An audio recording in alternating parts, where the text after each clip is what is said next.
Hello friends, book in short में आपका हार्दिक स्वागत है। आज हम बात करने वाले हैं a history of central banking and enslavement of mankind by Stephen Goodson book के बारे में। क्या आपने कभी सोचा है कि आप इतनी मेहनत क्यों करते हैं, फिर भी महीने के अंत में आपके हाथ खाली क्यों रह जाते हैं? क्यों अमीर और अमीर होता जा रहा है और गरीब? मैं आपको गारंटी देता हूं, इस ऑडियो बुक को सुनने के बाद आप दुनिया को, पैसे को और अपनी खुद की आर्थिक स्थिति को बिल्कुल एक नई नज़र से देखेंगे। आपकी जिंदगी पहले जैसी नहीं रहेगी। यह एक साहसिक दावा है, लेकिन यह वह सच है जिसे आपसे दशकों से छुपाया गया है। अगर आप लगातार अधिक होती महंगाई, कभी न खत्म होने वाले कर्ज और इस एहसास से जूझ रहे हैं कि कोई अदृश्य ताकत आपके जीवन को नियंत्रित कर रही है, तो आप अकेले नहीं हैं। यह ऑडियो बुक सीधे आपकी इन्हीं परेशानियों के मूल पर वार करेगी। यह आपको बताएगी कि यह सिस्टम जानबूझकर ऐसा बनाया गया है ताकि आप और हम जैसे आम लोग हमेशा एक दौड़ में भागते रहें, उस चूहे की तरह जो पहिए में दौड़ता तो है पर पहुंचता कहीं नहीं। इस ऑडियो बुक को सुनने के बाद जो परिवर्तन आप महसूस करेंगे वह सिर्फ आर्थिक नहीं होगा, बल्कि मानसिक भी होगा। आप उस मायाजाल को समझ पाएंगे जिसमें हम सब फंसे हुए हैं। आपको वह चाबियां मिलेंगी जिनसे आप अपनी वित्तीय गुलामी की जंजीरों को हटा सकते हैं।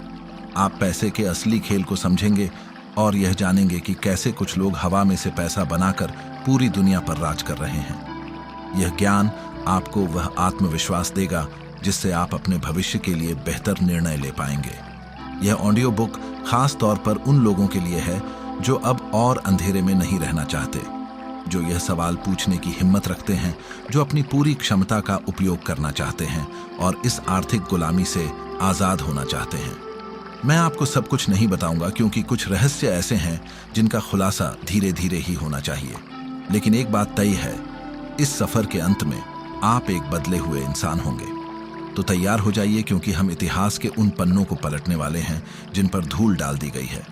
लेकिन एक चेतावनी, अगर आप अपनी मौजूदा दुनिया की झूठी तसल्ली में खुश हैं और कठोर सच का सामना करने के लिए तैयार नहीं हैं, तो इस ऑडियो बुक को यहीं बंद कर दें, क्योंकि इसके बाद अज्ञानता का सुकून आपको फिर कभी नसीब नहीं होगा। चैप्टर 1, पैसे का वह राज जो इतिहास के पन्नों में दफन है। कैसे सोने चांदी से शुरू हुआ खेल कागज के नोटों की गुलामी तक पहुंचा। दोस्तों, पैसे की कहानी उतनी ही पुरानी है जितनी की इंसानी सभ्यता। लेकिन क्या आपने कभी सोचा है कि पैसा असल में है क्या? आज हमारी जेब में जो कागज का खंड है, जिसकी वजह से हम दिन रात मेहनत करते हैं, उसकी असली कीमत क्या है? इस अध्याय में हम उसी मूल तक जाएंगे जहां से यह सारा खेल शुरू हुआ। चलिए समय में पीछे चलते हैं, बहुत पीछे। एक ऐसा समय जब बैंक नहीं थे, कागज के नोट नहीं थे। तब व्यापार कैसे होता था? तब व्यापार होता था वस्तु विनिमय प्रणाली से, यानी बार्टर सिस्टम। आपके पास गेहूं है, मेरे पास गाय है। हम आपस में अपनी जरूरत के हिसाब से चीजें बदल लेते थे। लेकिन इसमें बहुत मुश्किलें थी। हर चीज की कीमत तय करना, उसे एक जगह से दूसरी जगह ले जाना, यह सब बहुत मुश्किल था। इसी मुश्किल को आसान बनाने के लिए इंसान ने पैसे का आविष्कार किया। शुरुआत में पैसा क्या था? सोना, चांदी, तांबा। क्यों?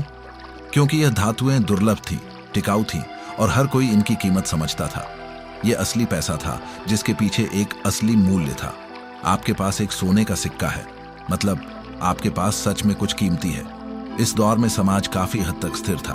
सरकारें जब चाहे तब अपनी मर्जी से सिक्के नहीं बना सकती थीं, क्योंकि सोना और चांदी सीमित मात्रा में थे। इससे महंगाई जैसी चीजें नियंत्रण में रहती थीं। लोग अपनी मेहनत का फल सोने चांदी के रूप में बचाकर रखते थे और उन्हें विश्वास होता था कि इसकी कीमत कल भी वही रहेगी। यह ईमानदारी का दौर था। लेकिन दोस्तों, जहां भी पैसा होता है वहां लालच अपनी जगह बना ही लेता है। कुछ चालाक लोगों ने इस सिस्टम में एक खामी खोज निकाली। ये थे सुनार, जिन्हें गोल्ड स्मिथ कहा जाता था। लोग अपनी सुरक्षा के लिए अपना सोना इन सुनारों के पास रखवाते थे और बदले में सुनार उन्हें एक रसीद दे देता था। धीरे धीरे लोगों ने सोना निकालने और देने के बजाय सीधे उन रसीदों से ही लेन देन करना शुरू कर दिया, क्योंकि यह ज्यादा आसान था। वह कागज की रसीद अब सोने की तरह काम कर रही थी। यहीं से वह खेल शुरू हुआ जिसने आज पूरी दुनिया को अपनी चपेट में ले लिया है। उन सुनारों ने एक बहुत चालाकी भरी बात नोटिस की। उन्होंने देखा कि सारे लोग एक ही समय पर अपना सोना वापस लेने कभी नहीं आते। ज्यादा से ज्यादा 10% लोग ही एक बार में अपना सोना मांगते हैं। तो उन्होंने क्या किया? उन्होंने अपने पास रखे सोने से 10 गुना ज्यादा की नकली रसीदें छापनी शुरू कर दी और उन्हें लोगों को कर्ज पर देना शुरू कर दिया, और उस कर्ज पर वह ब्याज भी वसूलते थे। सोचिए, वह हवा में से पैसा बना रहे थे। उनके पास सोना था ही नहीं, बस कागज की रसीदें थीं जिन्हें वह पैसा बताकर कर्ज पर दे रहे थे और असली सोने चांदी के बराबर ब्याज कमा रहे थे। इसे कहते हैं फ्रैक्शनल रिजर्व बैंकिंग, और यही आज के मॉडर्न बैंकिंग सिस्टम की नींव है। यह पहली बार था जब इंसानी इतिहास में कर्ज को पैसे के तौर पर बनाया गया। यह एक ऐसी बीमारी थी जो धीरे धीरे पूरे समाज में फैलने लगी। इस सिस्टम का सबसे अहम उदाहरण हमें रोमन साम्राज्य में देखने को मिलता है। शुरुआती रोमन साम्राज्य बहुत समृद्ध था क्योंकि वहां असली पैसे यानी सोने और चांदी के सिक्कों का चलन था। सरकारें ईमानदार थीं, लेकिन फिर वहां भी सूदखोरों का एक वर्ग पैदा हुआ जो लोगों को भारी ब्याज पर कर्ज देने लगा। धीरे धीरे जमीनें और जायदादें किसानों के हाथ से निकलकर इन सूदखोरों के हाथ में आने लगी।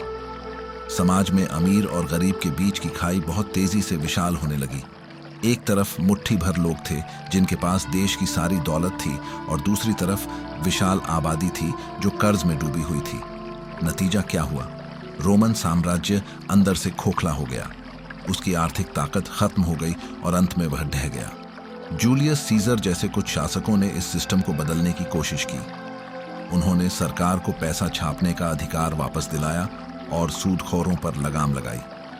लेकिन इतिहास गवाह है, जब भी किसी ने इस बैंकिंग सिस्टम को चुनौती दी है, उसका अंत अच्छा नहीं हुआ। यही कहानी बार बार दोहराई गई।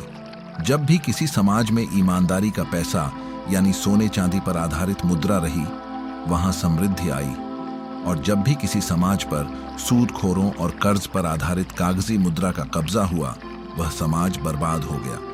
यह सिर्फ एक संयोग नहीं है दोस्तों, यह एक सोचा समझा पैटर्न है।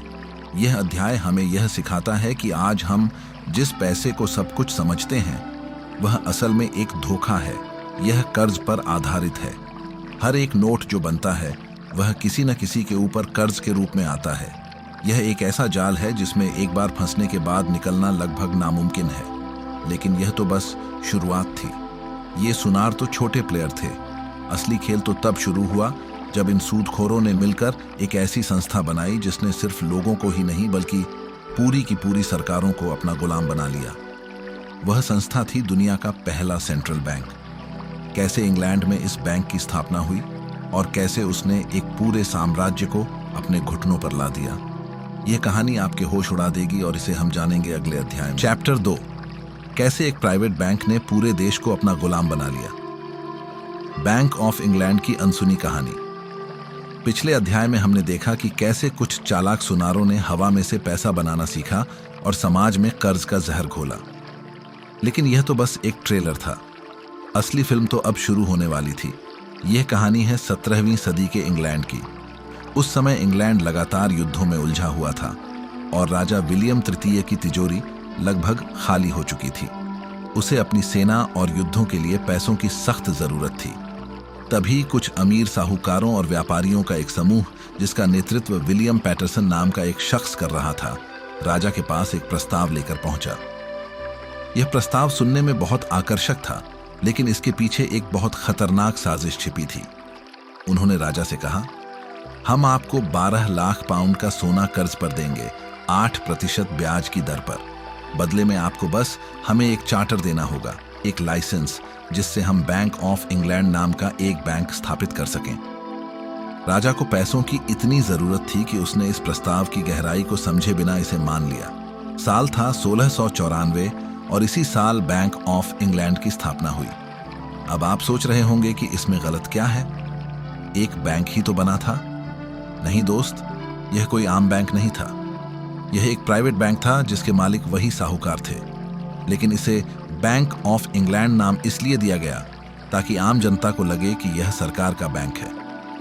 इस बैंक को एक ऐसी शक्ति दी गई जो इससे पहले इतिहास में किसी प्राइवेट संस्था को नहीं दी गई थी। उसे इंग्लैंड की सरकार के लिए नोट छापने का अधिकार मिल गया। जरा इस बात की गहराई को समझिए। अब देश की मुद्रा पर सरकार का नहीं बल्कि कुछ प्राइवेट लोगों का नियंत्रण था।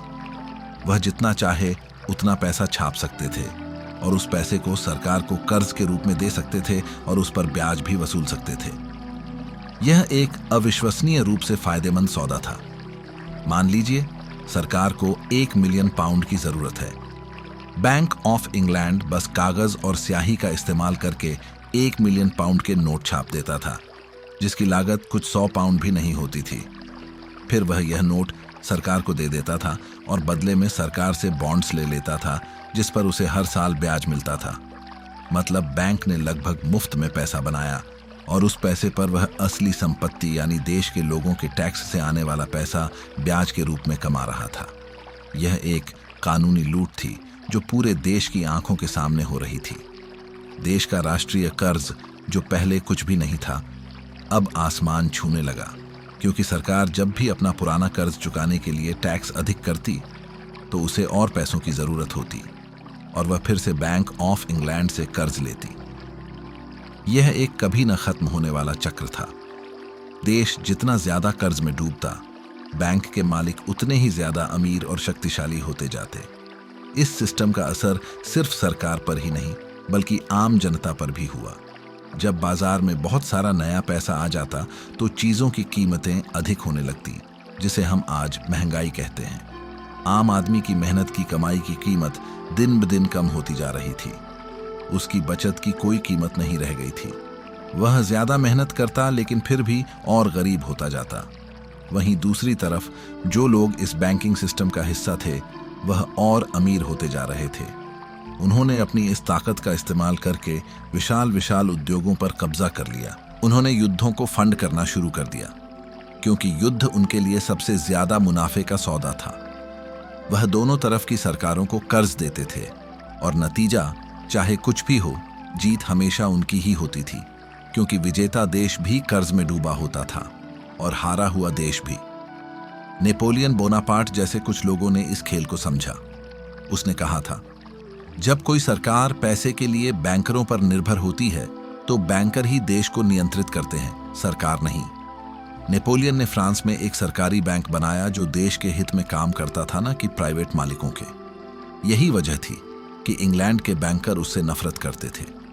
वाटरलू की लड़ाई सिर्फ इंग्लैंड और फ्रांस के बीच की लड़ाई नहीं थी, ये दो अलग अलग आर्थिक प्रणालियों की लड़ाई थी।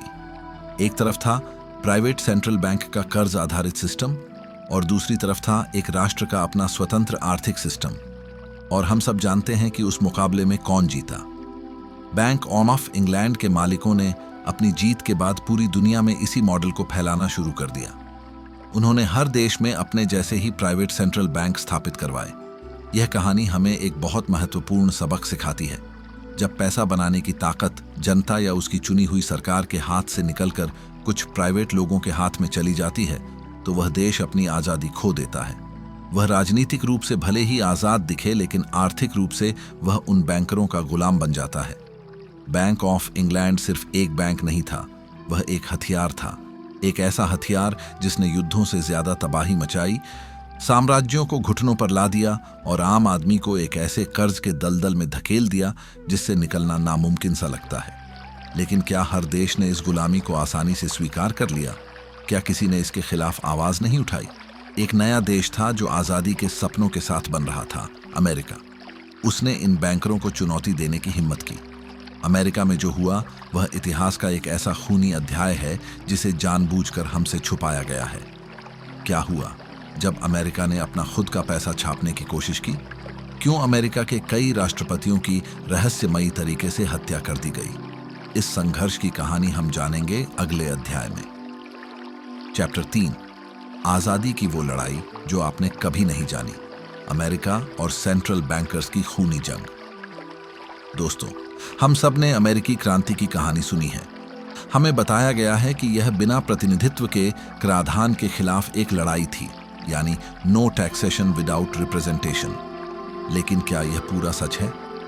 क्या कुछ मुट्ठी भर टैक्स के लिए कोई देश इतना विशाल संघर्ष करता है? इस किताब के लेखक स्टीफन गुडसन हमें बताते हैं कि असली वजह कुछ और थी, एक ऐसी वजह जिसे इतिहास की किताबों से मिटा दिया गया है। असली संघर्ष था पैसे पर नियंत्रण का संघर्ष। इंग्लैंड की गुलामी से आज़ाद होने से पहले अमेरिकी कॉलोनियों ने एक बहुत ही शानदार आर्थिक प्रणाली विकसित की थी। उनकी सरकारें अपना खुद का पैसा छापती थीं, जिसे कॉलोनियल स्क्रिप्ट कहा जाता था। यह पैसा कर्ज मुक्त था। सरकार इसे लोगों के भले के लिए, जैसे रास्ते, स्कूल और अस्पताल बनाने के लिए जारी करती थी।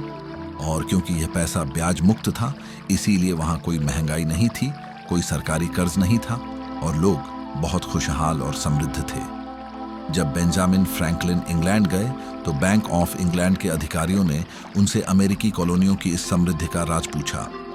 फ्रैंकलिन ने गर्व से बताया, यह बहुत आसान है। हमारी कॉलोनियों में हम अपना खुद का पैसा जारी करते हैं।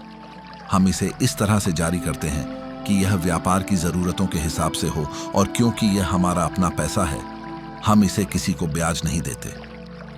यह सुनकर बैंक ऑफ इंग्लैंड के मालिक और ब्रिटिश सरकार के उन्हें एहसास हुआ कि अगर यह स्वतंत्र और ईमानदार आर्थिक प्रणाली सफल हो गई तो दुनिया भर के देश इसे अपना लेंगे और उनका कर्ज और ब्याज का पूरा साम्राज्य ढह जाएगा।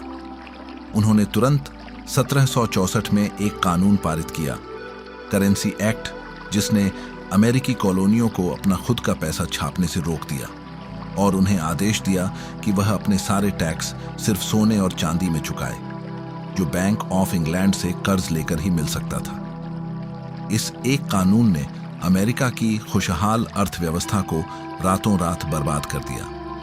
बाजार से पैसा गायब हो गया, व्यापार ठप हो गया और बेरोजगारी फैल गई। लोग कर्ज में डूबने लगे। बेंजामिन फ्रैंकलिन ने बाद में लिखा था कि यही वह असली वजह थी जिसने अमेरिकी क्रांति को जन्म दिया, न कि चाय पर लगाया गया छोटा सा टैक्स। अमेरिकी लोगों ने समझ लिया था कि असली गुलामी आर्थिक गुलामी है। उन्होंने अपना स्वतंत्रता संग्राम किया और जीते। लेकिन क्या वह सच में आजाद हो पाए थे? मुकाबला जीतने के बाद अमेरिका के संस्थापक नेताओं के बीच इस बात पर गहरी बहस हुई कि देश की आर्थिक प्रणाली कैसी होनी चाहिए।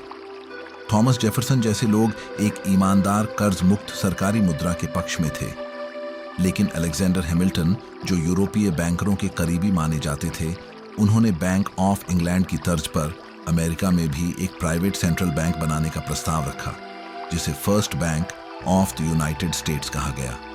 बहुत विरोध के बावजूद 1791 में इस बैंक को 20 साल के लिए चार्टर मिल गया और इतिहास ने खुद को दोहराया।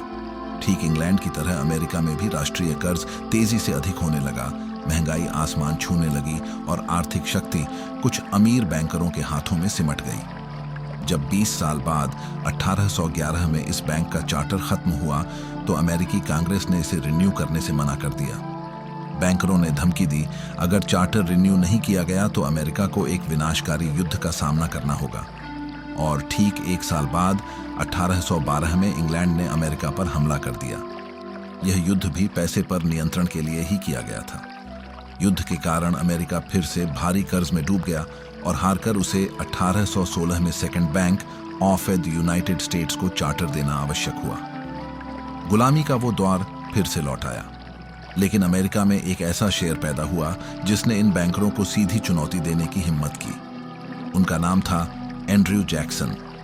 1828 में राष्ट्रपति बने और उनका एकमात्र चुनावी वादा था इस प्राइवेट सेंट्रल बैंक को खत्म करना। उन्होंने नारा दिया, जैक्सन और कोई बैंक नहीं। उन्होंने इस बैंक को एक राक्षस कहा जो देश को अंदर से खा रहा है। बैंकरों ने उन्हें खरीदने की, डराने की हर तरह की कोशिश की। उन्होंने जानबूझकर देश में आर्थिक मंदी पैदा की ताकि लोग जैक्सन के खिलाफ हो जाएं। लेकिन जैक्सन डटे रहे। 1836 में उन्होंने आखिरकार इस बैंक का चार्टर खत्म कर दिया और अमेरिका के इतिहास में पहली और आखिरी बार देश का सारा राष्ट्रीय कर्ज चुका दिया। यह एक बहुत अहम जीत थी, लेकिन यह शांति ज्यादा दिन तक नहीं टिकने वाली थी। बैंकर अपनी हार का बदला लेने के लिए मौके का इंतजार कर रहे थे। वह मौका उन्हें मिला अमेरिकी गृह युद्ध के समय। अब्राहम लिंकन को युद्ध के लिए पैसों की जरूरत थी। वह न्यूयॉर्क के बैंकरों के पास गए तो उन्होंने 24 से 36% की अविश्वसनीय ब्याज दर की मांग की। लिंकन ने इस लूट को स्वीकार करने से इनकार कर दिया। उन्होंने अमेरिकी संविधान से मिली अपनी शक्ति का इस्तेमाल किया और एक नया कर्ज मुक्त सरकारी पैसा छापा, जिसे ग्रीनबैक्स कहा गया। इस पैसे ने न केवल युद्ध जीतने में मदद की बल्कि देश में अभूतपूर्व समृद्धि भी लाई। लिंकन ने साबित कर दिया था कि एक देश को प्राइवेट बैंकरों के कर्ज की कोई जरूरत नहीं है, वह अपना खुद का पैसा बना सकता है और खुशहाल रह सकता है। लेकिन दोस्तों, जैसा मैंने पहले कहा था, इस सिस्टम को चुनौती देने वालों का अंत अच्छा नहीं होता। 1865 में युद्ध जीतने के कुछ ही समय बाद लिंकन की हत्या कर दी गई। कई इतिहासकारों का मानना है कि उनकी हत्या के पीछे इन्हीं अंतर्राष्ट्रीय बैंकरों का हाथ था जो लिंकन के कर्ज मुक्त पैसे के विचार से डर गए थे। लिंकन के बाद ग्रीनबैक्स को धीरे धीरे चलन से बाहर कर दिया गया और अमेरिका को फिर से बैंकरों से सोने पर आधारित कर्ज लेने पर मजबूर किया गया। यह संघर्ष अभी खत्म नहीं हुआ था। बैंकरों का अंतिम और सबसे विशाल हमला अब भी बाकी था। एक ऐसा हमला जो न केवल अमेरिका बल्कि पूरी दुनिया को हमेशा के लिए अपना गुलाम बना लेता। वह हमला था फेडरल रिजर्व सिस्टम की स्थापना। यह कैसे हुआ, किन लोगों ने मिलकर यह साजिश रची और कैसे इसने 20वीं सदी के 2 विश्व युद्धों और अनगिनत संकटों को जन्म दिया। यह कहानी इतनी चौंकाने वाली है कि आपको अपनी कानों पर यकीन नहीं होगा और इसे हम जानेंगे अगले अध्याय में। चैप्टर 4, पर्दे के पीछे का वो खेल जिसने दुनिया को बदल दिया। फेडरल रिजर्व, विश्व युद्ध और डॉलर का राज। दोस्तों, पिछले अध्याय में हमने अमेरिका की उस अधूरी लड़ाई के बारे में जाना जो उसने प्राइवेट बैंकरों के खिलाफ की। एंड्रयू जैक्सन और अब्राहम लिंकन जैसे राष्ट्रपतियों ने इस राक्षस को हराने की पूरी कोशिश की, लेकिन उनकी मौत के बाद बैंकर और ज्यादा ताकतवर होकर लौटे। 20वीं सदी की शुरुआत में उन्होंने अपना सबसे विशाल दांव खेला, एक ऐसा दांव जिसने हमेशा के लिए अमेरिका और पूरी दुनिया की किस्मत बदल दी। यह कहानी है 1910 की। जॉर्जिया के पास एक सुनसान द्वीप है जिसका नाम है जेकिल आइलैंड। एक रात अमेरिका के सबसे शक्तिशाली लोग जैसे जेपी मॉर्गन, रॉकफेलर और वॉरबर्ग परिवारों के प्रतिनिधि और कुछ मुख्य राजनेता बिल्कुल गुप्त तरीके से वहां इकट्ठे हुए। ये मीटिंग इतनी गुप्त थी कि सबने अपने असली नामों का इस्तेमाल भी नहीं किया। 10 दिनों तक उन्होंने दुनिया से कटकर एक ऐसे कानून का मसौदा तैयार किया जो अमेरिका में एक नए सेंट्रल बैंक की स्थापना करता। उन्हें पता था कि अमेरिकी जनता सेंट्रल बैंक के नाम से ही नफरत करती है, इसलिए उन्होंने विशाल चालाकी से इसका नाम फेडरल रिजर्व सिस्टम रखा। फेडरल शब्द इसलिए शामिल किया गया ताकि लोगों को लगे कि यह एक सरकारी संस्था है, और सिस्टम शब्द इसलिए ताकि यह एक बैंक जैसा न लगे। यह पूरी तरह से एक धोखा था। फेडरल रिजर्व न तो फेडरल है यानी सरकारी है और न ही इसके पास कोई रिजर्व है। यह एक प्राइवेट बैंकों का कार्टेल है, एक संघ है जिसके मालिक दुनिया के कुछ सबसे अमीर बैंकिंग परिवार हैं। उन्होंने इस बिल को कांग्रेस में पास करवाने के लिए बहुत तिकड़म लगाई। उन्होंने जानबूझकर 1907 में एक आर्थिक संकट पैदा किया ताकि लोगों में एक सेंट्रल बैंक की मांग उठे जो भविष्य में ऐसे संकटों को रोक सके। और आखिरकार 23 दिसंबर 1913 को, जब ज्यादातर सांसद क्रिसमस की छुट्टियों पर घर जा चुके थे, इस बिल को जल्दबाजी में पास कर दिया गया। राष्ट्रपति वुड्रो विल्सन, जिन्हें इन बैंकरों ने ही चुनाव जितवाया था, ने इस पर हस्ताक्षर कर दिए। बाद में विल्सन ने अपनी आत्मकथा में लिखा, मैंने अनजाने में अपने देश को बर्बाद कर दिया है। फेडरल रिजर्व की स्थापना के साथ ही अमेरिकी सरकार ने पैसा बनाने का अपना संवैधानिक अधिकार हमेशा के लिए खो दिया। अब अमेरिका की पूरी मनी सप्लाई पर कुछ प्राइवेट लोगों का नियंत्रण था, और उन्होंने इस ताकत का इस्तेमाल कैसे किया? ठीक उसी तरह जैसे बैंक ऑफ इंग्लैंड ने किया था। उन्होंने अमेरिकी सरकार को कर्ज पर पैसा देना शुरू किया और उस पर ब्याज वसूलना शुरू किया। लेकिन इस बार खेल बहुत विशाल था।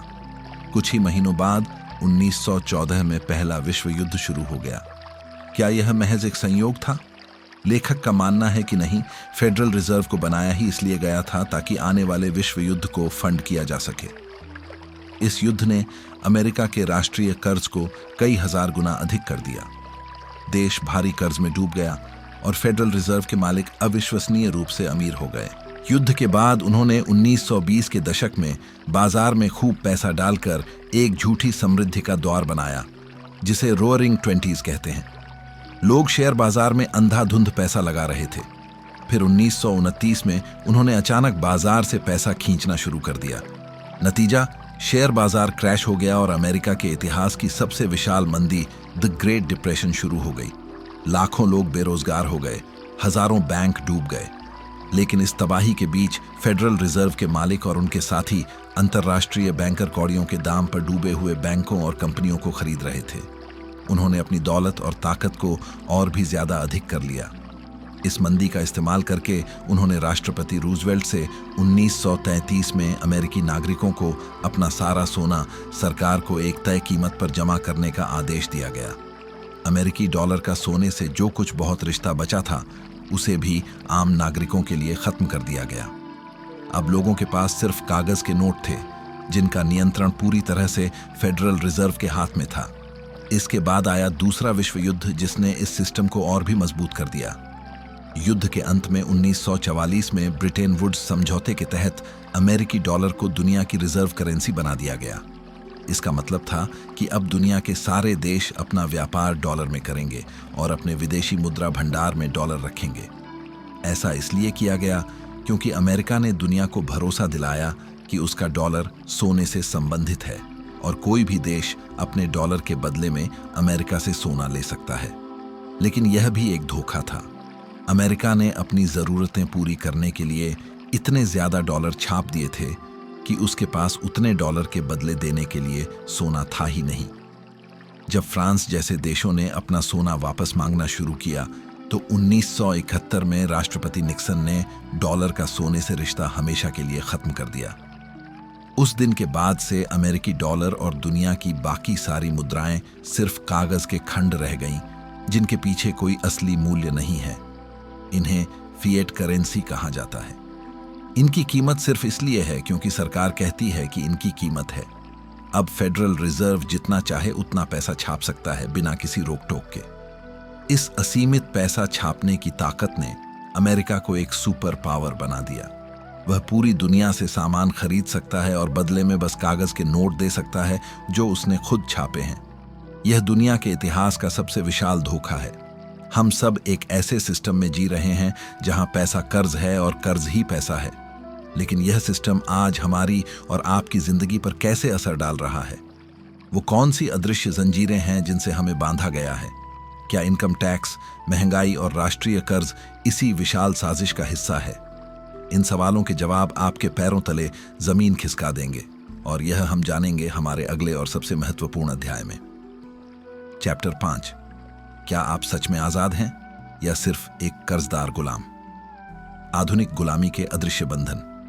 दोस्तों, अब तक हमने इतिहास के उन पन्नों को पलटा है जो हमें बताते हैं कि हम आज इस आर्थिक स्थिति में कैसे पहुंचे। हमने प्राचीन रोम से लेकर बैंक ऑफ इंग्लैंड और फेडरल रिजर्व तक का सफर तय किया है। लेकिन अब सवाल यह उठता है कि इस सब का हमारी रोजमर्रा की जिंदगी से क्या लेना देना है? हम क्यों इस इतिहास को समझें? इसका जवाब यह है कि यह इतिहास मरा नहीं है, ये आज भी जिंदा है और हर पल हमारी जिंदगी को नियंत्रित कर रहा है।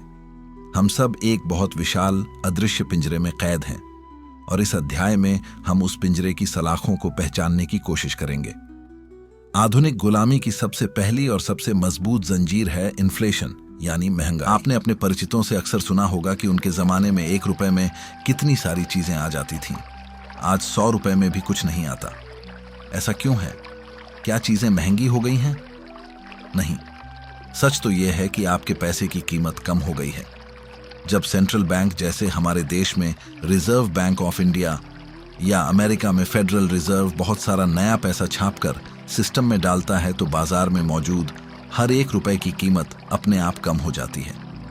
यह एक छिपा हुआ टैक्स है जो हम सब चुकाते हैं। सरकार और बैंक अपनी मनमानी से पैसा छापकर अपनी ज़रूरतें पूरी कर लेते हैं और उसकी कीमत आम जनता को अपनी बचत खोकर चुकानी होती है। आप अपनी पूरी जिंदगी मेहनत करके पैसा बचाते हैं, यह सोचकर कि यह बुढ़ापे में काम आएगा। लेकिन जब तक आप आयु में विशाल होते हैं, महंगाई आपके बचाए हुए सारे पैसों की कीमत को आधा या उससे भी कम कर चुकी होती है। यह एक धीमी चोरी है जो लगातार हमारे साथ हो रही है और हमें इसका एहसास तक नहीं होता। हम और ज़्यादा मेहनत करते हैं और ज़्यादा कमाते हैं, लेकिन फिर भी हम वहीं के वहीं रहते हैं। यह उस चूहे की दौड़ है जिसका जिक्र मैंने शुरुआत में किया था। आधुनिक गुलामी की दूसरी जंजीर है इन्फ्लेशन, यानी महंगाई। Income tax. क्या आप जानते हैं कि अमेरिका और कई दूसरे देशों में इनकम टैक्स को फेडरल रिजर्व की स्थापना के साथ ही लागू किया गया था? यह कोई संयोग नहीं था। सेंट्रल बैंक जब सरकार को पैसा कर्ज पर देता है तो उस पर ब्याज भी वसूलता है। अब सरकार उस ब्याज को चुकाएगी कहां से? वह चुकाएगी आपसे और मुझसे इनकम टैक्स वसूल कर। आपका और मेरा मेहनत का पैसा सीधे उन प्राइवेट बैंकरों की जेब में ब्याज के रूप में चला जाता है जिन्होंने हवा में से पैसा बनाया था। हमें बताया जाता है कि टैक्स देश के विकास के लिए जरूरी है, लेकिन सच का एक विशाल हिस्सा यह भी है कि हमारे टैक्स का एक बहुत विशाल हिस्सा सिर्फ राष्ट्रीय कर्ज पर ब्याज चुकाने में चला जाता है। एक ऐसा कर्ज जो कभी चुकाया ही नहीं जा सकता, क्योंकि जिस पैसे से उसे चुकाना है वह पैसा भी कर्ज के रूप में ही बनता है। यह एक ऐसा दुष्चक्र है जिसे जानबूझकर बनाया गया है। तीसरी और सबसे खतरनाक जंजीर है कर्ज यानी डेप्थ। आज का पूरा समाज कर्ज पर चल रहा है। हमें बचपन से सिखाया जाता है कि विशाल होकर घर खरीदना है, वाहन खरीदना है, लेकिन कैसे? लोन लेकर, credit card, personal loan, home loan, car loan. हम पैदा होते ही कर्ज के एक ऐसे सिस्टम में आ जाते हैं जो हमें अपनी पूरी जिंदगी एक गुलाम की तरह काम करने पर मजबूर करता है। हम नौकरी इसलिए नहीं करते कि हमें वह काम पसंद है, बल्कि इसलिए करते हैं क्योंकि हमें हर महीने की किस्त चुकानी है। हमारा डर, हमारी असुरक्षा इस पूरे सिस्टम का ईंधन है। हमें एक उपभोक्ता बनाया जाता है। टीवी, अखबार, इंटरनेट, हर जगह हमें और ज्यादा खरीदने के लिए उकसाया जाता है। हमें वह चीजें भी खरीदने पर मजबूर किया जाता है जिनकी हमें जरूरत नहीं है, उन पैसों से जो हमारे पास है ही नहीं, सिर्फ उन लोगों को दिखाने के लिए जिन्हें हम पसंद भी नहीं करते। हम अपनी आज़ादी, अपना समय, अपनी जिंदगी इन कर्जों को चुकाने के लिए बेच देते हैं। और इन सब के ऊपर है राष्ट्रीय कर्ज। हर देश, चाहे वह अमेरिका हो या भारत, खरबों डॉलर के कर्ज में डूबा हुआ है। लेकिन क्या आपने कभी सोचा है कि यह कर्ज है किसका? अगर पूरी दुनिया ही कर्ज में है तो आखिर वह कौन है जो सबको कर्ज दे रहा है? जवाब वही है, वह मुट्ठी भर अंतर्राष्ट्रीय बैंकर और संस्थाएं जैसे IMF और वर्ल्ड बैंक, जो सेंट्रल बैंकिंग सिस्टम को नियंत्रित करते हैं। वह इस राष्ट्रीय कर्ज का इस्तेमाल देशों की नीतियों को नियंत्रित करने के लिए करते हैं। जब कोई देश बहुत ज्यादा कर्ज में डूब जाता है तो ये संस्थाएं उसे और कर्ज देती हैं, लेकिन अपनी शर्तों पर। वह उस देश को अपनी नीतियां परिवर्तित करने, अपने प्राकृतिक संसाधनों को बेचने और अपनी आर्थिक आजादी को इन संस्थाओं के हाथ में सौंपने पर मजबूर करते हैं। जिसे हम लोकतंत्र समझते हैं, वह कई बार सिर्फ एक दिखावा रह जाता है। असली फैसले बंद दरवाजों के पीछे लिए जाते हैं, उन लोगों द्वारा जिन्हें हमने कभी चुना ही नहीं। तो क्या हम सच में आजाद हैं, या हम सिर्फ एक ऐसे सिस्टम के पुर्जे हैं जो हमें जन्म से लेकर मृत्यु तक एक कर्जदार गुलाम बनाए रखने के लिए डिजाइन किया गया है? यह सवाल कठोर है लेकिन जरूरी है। इस अदृश्य गुलामी को पहचानना ही इससे आजादी की तरफ पहला कदम है। लेकिन क्या कोई रास्ता है? क्या हम इन जंजीरों को समाप्त कर सकते हैं? क्या कोई ऐसा तरीका है जिससे हम इस खेल को समझकर खुद को और अपने परिवार को इस आर्थिक तबाही से बचा सकें? लेखक का मानना है कि हाँ, रास्ता है। इतिहास में ऐसे कई उदाहरण हैं जब देशों और लोगों ने इस सिस्टम को सफलतापूर्वक चुनौती दी है। वह रास्ता क्या है और हम व्यक्तिगत स्तर पर क्या कर सकते हैं? इन सभी सवालों के जवाब और इस पूरी चर्चा का सार हम जानेंगे अपने अंतिम अध्याय यानी निष्कर्ष में। चैप्टर 6, गुलामी की जंजीरें समाप्त करने का रास्ता, निष्कर्ष और भविष्य की राह। दोस्तों, हमने एक लंबा और शायद चौंकाने वाला सफर तय किया है। हमने पैसे के उस छिपे हुए इतिहास को जाना है जिसे जानबूझकर हमसे दूर रखा गया। हमने देखा कि कैसे कुछ चालाक लोगों ने कर्ज को पैसा बनाकर पूरी दुनिया को अपना गुलाम बना लिया। हमने बैंक ऑफ इंग्लैंड से लेकर फेडरल रिजर्व तक की कहानी सुनी और समझा कि कैसे युद्ध, महंगाई, इनकम टैक्स और कर्ज, यह सब उसी एक विशाल साजिश के अलग अलग हथियार हैं। हमने यह भी महसूस किया कि जिस आज़ादी का हम जश्न मनाते हैं वह शायद अधूरी है, क्योंकि हम सब आर्थिक रूप से एक अदृश्य सिस्टम के गुलाम हैं। यह सब सुनकर निराश होना या गुस्सा होना स्वाभाविक है, लेकिन इस ऑडियो बुक का मकसद आपको डराना या निराश करना नहीं है, बल्कि आपको जगाना है, क्योंकि किसी भी समस्या का समाधान तभी हो सकता है जब हम पहले उस समस्या को स्वीकार करें और उसे समझें। तो अब सबसे विशाल सवाल यह है कि हम क्या कर सकते हैं। क्या इस विशाल और शक्तिशाली सिस्टम के सामने हम आम लोग बेबस हैं? लेखक स्टीफन गुडसन और कई अन्य शोधकर्ताओं का मानना है कि हम बेबस नहीं हैं। इस गुलामी की जंजीरों को समाप्त करने का रास्ता है और इसकी शुरुआत होती है ज्ञान से। सबसे पहला और सबसे महत्वपूर्ण कदम है खुद को शिक्षित करना। इस विषय पर और ज्यादा जानकारी लें, वीडियो देखें और सच को जानने की कोशिश करें। अपने दोस्तों और परिवार से इस बारे में बात करें। जब ज्यादा से ज्यादा लोग इस खेल को समझने लगेंगे तो इस सिस्टम को चलाने वालों के लिए अपना धोखा जारी रखना मुश्किल हो जाएगा। वे हमारी अज्ञानता में ही पनपते हैं। ज्ञान वह पहली मशाल है जो इस अंधेरे को दूर कर सकती है। दूसरा कदम है इस कर्ज आधारित सिस्टम से जितना हो सके खुद को दूर करना। कर्ज के जाल से बाहर निकलें, क्रेडिट कार्ड का इस्तेमाल बंद करें और अपनी ज़रूरतों को अपनी कमाई के अंदर ही पूरा करने की आदत डालें। कम में ज़्यादा खुश रहने की कला सीखें। उपभोक्तावाद के उस मायाजाल से बाहर निकलें जो आपको लगातार और ज़्यादा खर्च करने के लिए उकसाता है। जब आप कर्ज मुक्त होते हैं तो आप मानसिक रूप से भी आज़ाद महसूस करते हैं। आप वह नौकरी या काम करने के लिए स्वतंत्र होते हैं जो आपको सच में पसंद है, न कि वह जो सिर्फ आपकी किश्तें चुकाने के लिए ज़रूरी है। आपकी ज़िंदगी का नियंत्रण वापस आपके हाथों में आने लगता है। तीसरा और एक बहुत महत्वपूर्ण कदम है अपनी बचत को सुरक्षित करना। जैसा कि हमने देखा, कागजी मुद्रा यानी फिएट करेंसी की कीमत लगातार कम होती रहती है। यह आपकी दौलत को धीरे धीरे खत्म कर देती है। इसीलिए अपनी मेहनत की कमाई को असली संपत्ति में निवेश करें। सोना और चांदी हजारों सालों से पैसे का सबसे सच्चा और ईमानदार रूप रहे हैं। सेंट्रल बैंक चाहे जितने नोट छाप लें, लेकिन वे सोना और चांदी नहीं बना सकते। इसलिए यह धातुएं लंबी अवधि में आपके पैसे की कीमत को महंगाई से बचाती हैं। इसके अलावा आप जमीन या ऐसी किसी भी चीज में निवेश कर सकते हैं जिसका एक वास्तविक मूल्य हो और जिसे आसानी से बनाया या छापा न जा सके।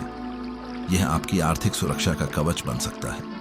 राष्ट्रीय स्तर पर इस किताब में जो समाधान सुझाए गए हैं वह क्रांतिकारी हैं। लेखक का मानना है कि हर देश को अपने सेंट्रल बैंक का राष्ट्रीयकरण करना चाहिए और उसे प्राइवेट हाथों से निकालकर जनता के प्रति जवाबदेह बनाना चाहिए।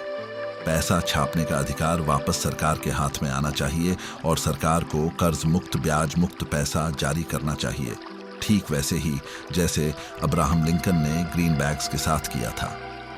जब पैसा बिना कर्ज के बनाया जाएगा तो राष्ट्रीय कर्ज की समस्या अपने आप खत्म हो जाएगी। इनकम टैक्स की जरूरत नहीं होगी और महंगाई पर भी काबू पाया जा सकेगा। यह एक ऐसी व्यवस्था होगी जो देश के आम लोगों के हित में काम करेगी, न कि मुट्ठी भर बैंकरों के। बेशक यह एक बहुत विशाल और मुश्किल बदलाव है और इसे हासिल करने के लिए एक मजबूत राजनीतिक इच्छा शक्ति और जन जागरूकता की जरूरत होगी। अंत में दोस्तों, याद रखिए, ये लड़ाई हथियारों की नहीं बल्कि विचारों की है। ये लड़ाई सच और झूठ की है। ये लड़ाई आज़ादी और गुलामी की है। इस ऑडियो बुक का सार यह है कि पैसा दुनिया का सबसे शक्तिशाली हथियार है और जब तक यह गलत हाथों में रहेगा तब तक दुनिया में सच्ची शांति और समृद्धि नहीं आ सकती। लेकिन उम्मीद अभी बाकी है। हर एक व्यक्ति जो इस सच को समझता है वह आज़ादी की इस लड़ाई का एक सिपाही बन जाता है। अपने ज्ञान का इस्तेमाल करें, अपने पैसे का बुद्धिमानी से प्रबंधन करें और इस संदेश को दूसरों तक पहुंचाएं। हो सकता है कि हम अपनी जिंदगी में इस पूरे सिस्टम को परिवर्तित होते हुए न देख पाएं, लेकिन हम आने वाली वंश के लिए एक बेहतर और आज़ाद दुनिया की नींव जरूर रख सकते हैं। तो दोस्तों, ये थी स्टीफन गुडसन की आंखें खोल देने वाली किताब, a history of central banking and the enslavement on of mankind की विस्तृत समरी। मुझे उम्मीद है कि इस ऑडियो बुक ने आपको सोचने पर मजबूर किया होगा और आपको पैसे की दुनिया को एक नए नज़रिए से देखने में मदद की होगी। इस ज्ञानवर्धक यात्रा में मेरा साथ देने के लिए आपका बहुत बहुत धन्यवाद। अगर आपको यह ऑडियो बुक पसंद आई हो और आपको कुछ नया सीखने को मिला हो तो कृपया इस वीडियो को लाइक करें। अपने विचार नीचे कमेंट्स में ज़रूर बताएं और इसे अपने दोस्तों और परिवार के साथ शेयर करें। ज्ञान बांटने से अधिक होता है और अगर आप भविष्य में भी ऐसी ही ज्ञानवर्धक और जीवन बदलने वाली ऑडियो बुक समरी सुनना चाहते हैं तो हमारे चैनल बुक इन शॉर्ट को सब्सक्राइब करना न भूलें। और बेल आइकॉन को भी दबा दें ताकि आप कोई भी अपडेट मिस न करें। आपका समय देने के लिए एक बार फिर से धन्यवाद। मिलते हैं अगली ऑडियो बुक में।